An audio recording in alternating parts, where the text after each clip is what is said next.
Hai guys, selamat berjumpa kembali di channel novel populer viral yang keren ini. Sebelum mengikuti kelanjutan kisah Dev atau Cenping yang semakin seru dan mendebarkan ini, mohon bantuan kalian untuk subscribe, like, komen dan share video-video yang ada di channel ini ya. Perlu diketahui bahwa novel Perintah Kaisar Naga ini adalah termasuk kategori novel ongoing.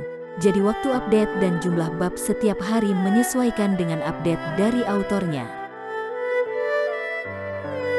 Perintah Kaisar Naga bab 3254, 3255, 3256. Kakak kedua, jangan takut, masih ada aku. Pada saat ini, Ji Yun, yang berada di antara kerumunan, berjalan ke arah Ji Meiling dan berbisik. Ji Meiling melirik Ji Yun dan mengangguk sambil tersenyum terlepas dari kekuatan Ji Yun. Setidaknya dengan Ji Yun di sini, Ji Meiling tidak akan merasa terlalu kesepian. Saat Ji Meiling dan Ji Yun sedang berbicara, Ji Meizen menemukan Ji Yun tidak jauh dari situ. Saudaraku, lihat, bukankah itu apoteker yang ditemukan Ji Cheng? Mengapa orang ini masuk juga? Ji Meizen menunjuk ke arah Ji Yun dan berkata. Saat itu, Ji Cheng memanggil Dev dan yang lainnya. Dia katakan bahwa mereka semua adalah apoteker. Jadi Ji Meizen dan yang lainnya juga menganggap Ji Yun sebagai apoteker. Ji Yue meliriknya, lalu tersenyum dingin dan berkata, pasti Ji Cheng yang menyebabkan orang ini menyelinap ke tanah leluhur di antara tim. Saya tidak menyadarinya karena dia mengenakan pakaian keluarga Ji kita. Tapi itu tidak masalah, sekalipun dia memakai pakaian keluarga Ji, percuma saja memasuki tanah leluhur. Dia tidak akan bisa lulus ujian Taisu. Saat Taisu mengetahui orang ini, kita akan melihat bagaimana mereka menjelaskannya. Ji Yue tidak langsung mengekspos Ji Yun, tapi dia ingin Ji Yun ditangkap oleh Taisu setelah memasuki tanah leluhur, itu pasti lucu. Kelompok orang-orang itu dengan cepat masuk ke tanah leluhur, dan kemudian masuk ke aula utama. Taisu dari keluarga Ji masih duduk di tengah aula, matanya sedikit tertutup. Setelah melihat ini, semua murid keluarga Ji berlutut dan bersujud di tanah, lalu dengan lantang berkata, murid keluarga Ji, beri penghormatan kepada Taisu. Taisu perlahan membuka matanya dan menatap langsung ke arah Qin Jingyu. Tidak perlu memeriksa garis keturunannya, dengan pandangan sekilas, terlihat bahwa Qin Jingyu bukanlah anggota keluarga Ji. Apa yang terjadi? Mengapa orang luar masuk? Taisu bertanya dengan dingin. Taisu, ini Tuan Qin dari Istana Juman. Karena Istana Juman baik terhadap keluarga Ji kita, Kepala keluarga telah memberikan izin kepada Tuan Qin untuk memasuki tanah leluhur. Ada perintah dari kepala keluarga di sini. Ji Yue buru-buru menunjukkan perintah pemimpin keluarga kepada Taisu. Taisu hanya melihatnya sekilas dan tidak berkata apa-apa, malah melambaikan tangannya dan membuka pintu tipis di belakangnya. Pintu cahaya terbuka dan semua orang bisa memasuki tanah leluhur, tapi Ji Yue penuh keraguan. Taisu, apa kau tidak memeriksa identitas kami? Bagaimana jika ada orang luar yang ikut masuk? Ji Yue bertanya pada Taisu. Tidak ada yang akan menyelinap masuk, saya sudah memeriksanya, orang-orang ini semua memiliki darah keluarga Ji. Taisu berkata dengan tenang, Taisu, apakah kamu tidak melakukan kesalahan? Apakah kamu tidak ingin memeriksanya lagi? Ji Yue jelas melihat Ji Yun dan berbaur dengan tim, tapi Taisu tidak mengetahuinya. Apakah kamu menanyaiku? Taisu memandang Ji Yue dengan dingin. Pada pandangan ini, Ji Yue sangat ketakutan hingga dia berlutut, bersujud berulang kali dan berkata, Taisu, tenanglah, aku tidak berani mempertanyakan Taisu. Taisu, memang ada orang luar di tim ini. Setelah Ji Meizen selesai berbicara, dia melangkah maju dan menarik Ji Yun keluar dari tim. Ji Meizen, apa yang kamu lakukan? Ji Meiling melangkah maju untuk menghentikannya. Ji Meiling, kamu memasukkan orang luar ke dalam tim dan memasuki tanah leluhur. Ini melanggar aturan keluarga Ji. Tunggu saja hukuman Taisu. Ji Meizen berkata sambil mencibir. Taisu, orang ini bukan keluarga Ji. Dia adalah apoteker yang dipekerjakan oleh keluarga Ji. Namun dia mengenakan pakaian keluarga Ji dan masuk. Ini jelas tidak menganggap serius Taisu. Ji Yue dengan cepat menunjuk ke arah Ji Yun dan berkata. Taisu hanya menatap Ji Yun lalu berkata, tidak ada yang bisa menyelinap ke tanah leluhur dan lepas dari pengawasan mataku.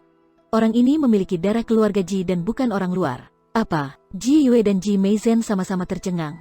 Taisu, bagaimana ini mungkin? Ji Meizen sama sekali tidak percaya bahwa Ji Yun adalah anggota keluarga Ji. Kamu tidak percaya padaku? Taisu memelototi Ji Meizen. Lutut Ji Meizen langsung melunak dan dia berlutut di tanah. Melihat identitasnya telah terungkap, Ji Yun tidak menyembunyikannya sama sekali. Dia langsung berlutut di depan Taisu dan berkata, Junior Ji Yun, beri hormat kepada Taisu. Ji Meiling juga berlutut dan berkata, Taisu, saudara keenam adalah satu-satunya putra paman ketiga Ji Lianzan. Dia baru saja kembali beberapa waktu lalu. Saat Ji Yue dan Ji Meizen mendengar hal tersebut, mereka semua kaget. Ternyata Ji Yun adalah anak dari paman ketiga mereka Ji Lianzan, namun mereka tidak tahu apa-apa. Oke, ayo masuk semua. Jangan buang waktu. Kali ini hanya ada 3 hari untuk membuka tanah leluhur. Berapa banyak yang bisa kamu panen tergantung pada keberuntunganmu sendiri. Taisu melambaikan tangannya dan meminta semua orang segera memasuki tanah leluhur. Adapun perselisihan dalam keluarga Ji, Taisu tidak peduli, dia hanya ingin melindungi tanah leluhur.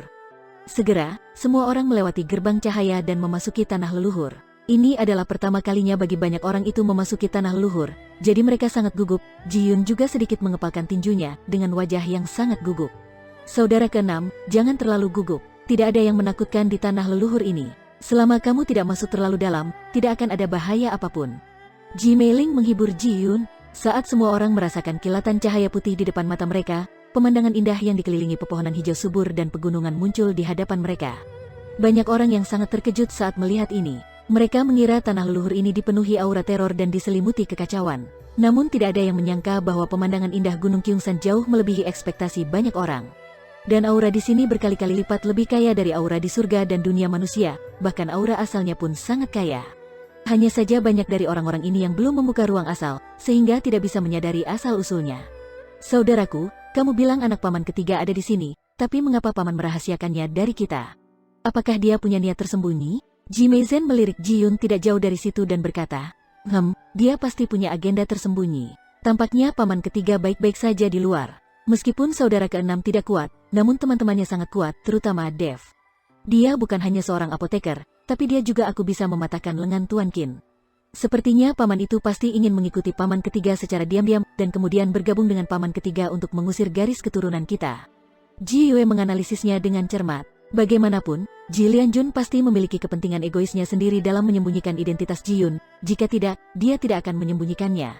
Saudaraku, analisamu benar sekali. Sepertinya kita harus mengambil tindakan dan berusaha memenangkan hati saudara keenam. Jika garis keturunan paman ketiga dapat mendukung kita, maka posisi kepala keluarga pasti akan menjadi milik ayah kita.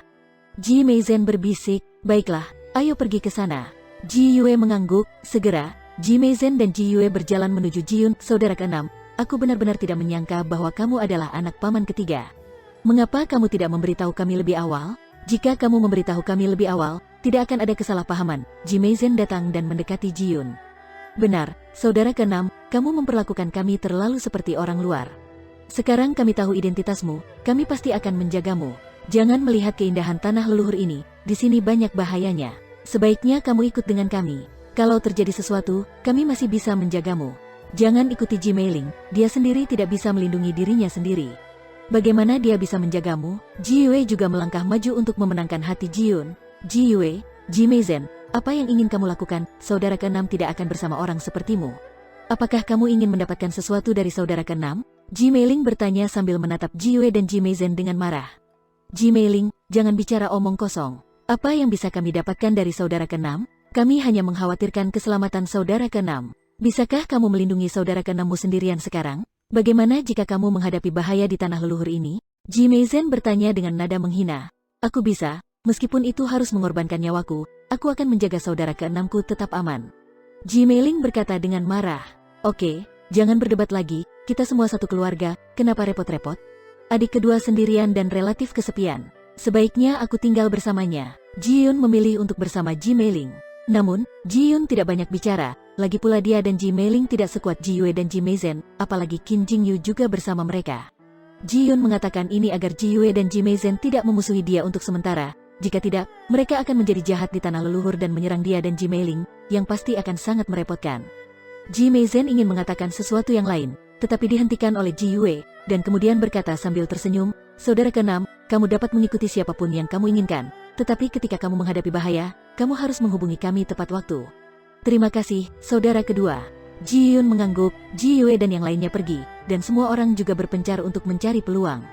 Hanya ada 3 hari, dan tidak ada yang berani santai-santai. Saudara keenam, ayo pergi juga. Tanah leluhur ini memiliki banyak sumber daya lain selain kekuatan asal yang tidak bertuan. Jika kita beruntung, kita bisa menemukan senjata sakti peninggalan nenek moyang kita. Ji Meiling berkata pada Ji Yun. Ji Yun mengangguk, lalu mengikuti Ji Meiling ke tanah leluhur. Di sisi lain, jauh di dalam tiang gunung, Dev masih bertarung mati-matian melawan monster ilusi asal itu. Saat dia terus membunuh binatang ilusi asal itu, Dev secara bertahap memperoleh beberapa wawasan. Dev tahu bahwa dia tidak jauh lagi dari pemahaman tentang kekuatan asal jenis logam. Namun, tubuh Dev sudah dipenuhi bekas luka saat ini. Bisa dibayangkan betapa sulitnya membunuh monster ilusi asal ini hanya dengan kekuatan tubuh dan tinjunya. Setelah membunuh monster ilusi asal lainnya, Dev jatuh ke tanah, terengah-engah, dan pakaiannya compang camping. Bahkan beberapa pakaiannya tidak menutupi tubuhnya lagi. Jimeyan berjalan ke arah Dev dan menatap Dev dengan kekaguman di matanya. Kalau capek, istirahatlah sebentar.